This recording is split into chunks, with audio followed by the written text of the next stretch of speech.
All right, so here's a quick story, but at length it goes like this. So they say about the rabbi, the Grand Master of Satmar, the previous generation Satmar, not today's Satmar.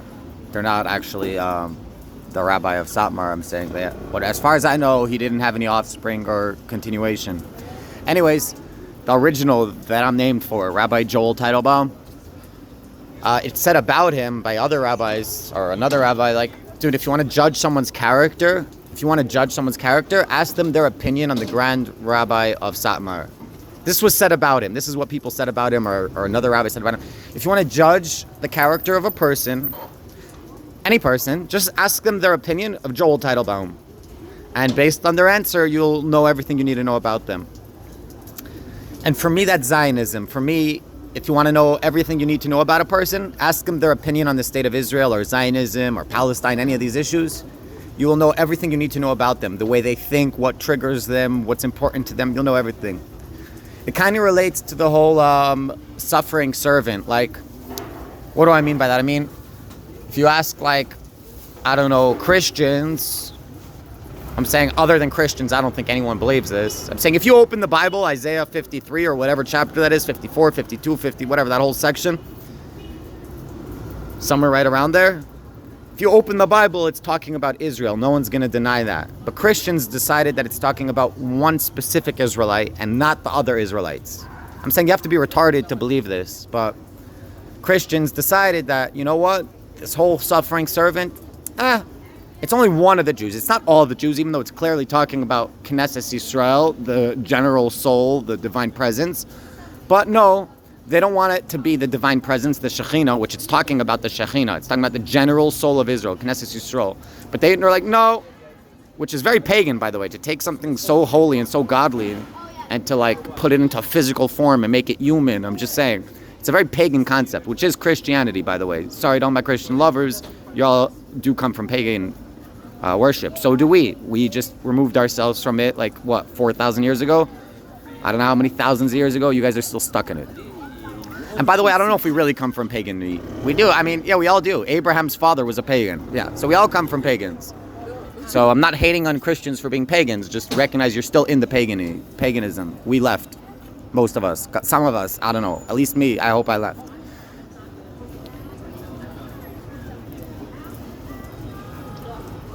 Anyways, what do we say? Just like they take the suffering servant, which is clearly about the general soul of Israel, the Shekhinah, the divine presence, and they lie about it and they say it's Jesus, the one Jew. You get what I'm saying? They took a general concept that applies to everyone and they applied it just to one person. So I'm saying here it's the opposite. It's the opposite teaching, meaning this teaching from some rabbi, I don't know who says if you want to judge the character of a person, ask them their opinion of the Grand Rabbi from Satmar. I'll say it's the same thing. If you want to judge the character of a person, ask them their opinion on Israel, Palestine, this whole situation. Ask them their opinion. Bro, it'll tell you everything you need to know about them. You'll recognize what triggers them, how they think, their thought process, what's important to them, how much they are naive or gullible, how much they think for themselves. I'm telling you, ask anyone why. So it's funny because someone being a Zionist can be good or it can be bad. It depends why they're a Zionist. Like, I'm like a biblical type of Zionist, so it's like very different. Most people, if you ask them if they're a Zionist, it's like yes or no. Or I love Israel, or I love Hamas murdering and raping Jews. You know what I mean? But for me, it's not that simple. For me, I hate Hamas murdering and raping Jews. But I also hate Bibi Netanyahu and the Illuminati conglomerate running the state of Israel. Do you know what I mean? So when someone talks about Zionism, you can see a lot about what they're trying to, who they are.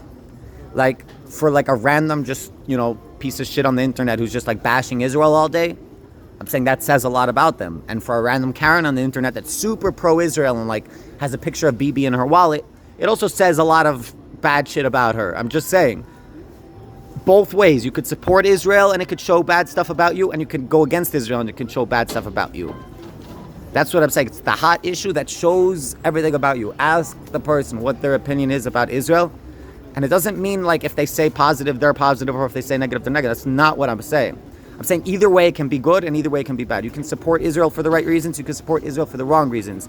You can hate Israel for the right reasons, and you can hate Israel for the wrong reasons. And that's the message. L'chaim, l'chaim, good Shabbos. Here in Jerusalem, yo, I'm a Jew, I'm an Israelite, born into it. Nothing you can do about it. Got the lineage straight up, got my blood, got my dick cut when I was 8 days old.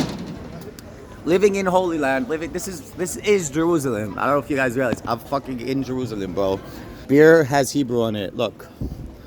Dude, my beer has Hebrew on it. So, I'm just saying, you could talk from today till tomorrow how much you think you know because you live in North Carolina and you read an internet article that mentioned Mike Huckabee Sanders, and now you think you're an anti-Zionist or a Zionist, but you know nothing about Zionism, you know nothing about anti-Zionism.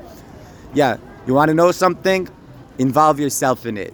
Put yourself into the religion, into the land, into whatever you think you need to do, but get involved. If you're not involved, you have no opinion.